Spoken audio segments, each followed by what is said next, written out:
जी हाँ दोस्तों, अगर आप चाहते हैं कि हमारे आकाश सीरीज का ऑडियो और वीडियो सबसे पहले सुने तो हमारे चैनल की लाल बटन दबाकर सब्सक्राइब जरूर करें और बेल बटन दबाना न भूलें। 2000 साल जी हो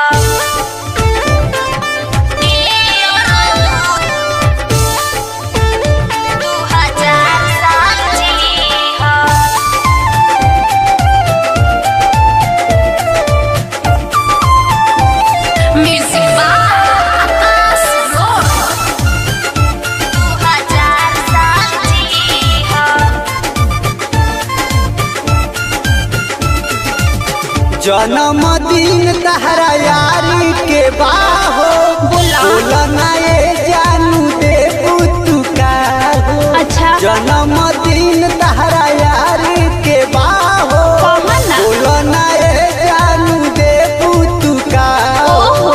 जवन जवन मन करी पवन ले ली। अच्छा जवन जवन मन करी पवन ले ली। ए यारो 2000 साल जी हो। ए यारो 2000 साल जी हो। ए यारो 2000 साल जी हो। कहार आशीर्वाद रही तो जीते रहे।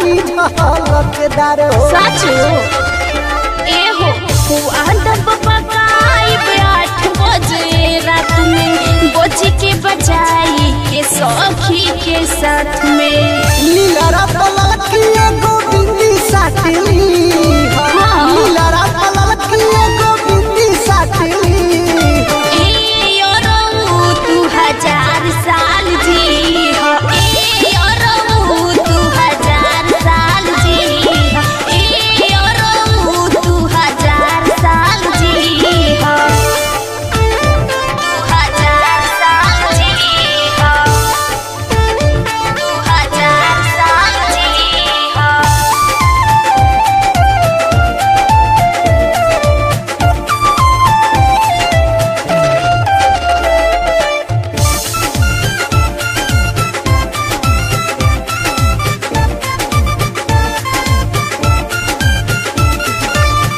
बड़ा सुकून मिले तोहरा के देख के काटब के रानी चेहरा निरख के की बतवा अनिल जहरीला लहर उठे मोरा दिल में हम होकर डूबल बानी तोहरे नु फिल्म में लालू नादान के भी सेटिंग करा दी लालू नादान के भी सेटिंग करा दी की बतवा ए यारो 2000 साल जी हो। ए यारो 2000 साल जी हो।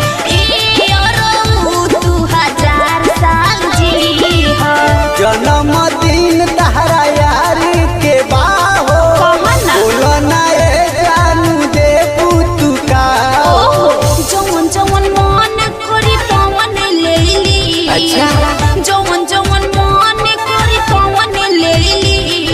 ए यारो 2000 साल जी हो। ए यारो 2000 साल जी हो। ए यारो 2000 साल जी हो। हैप्पी बर्थडे जानू। आई लव यू जानू।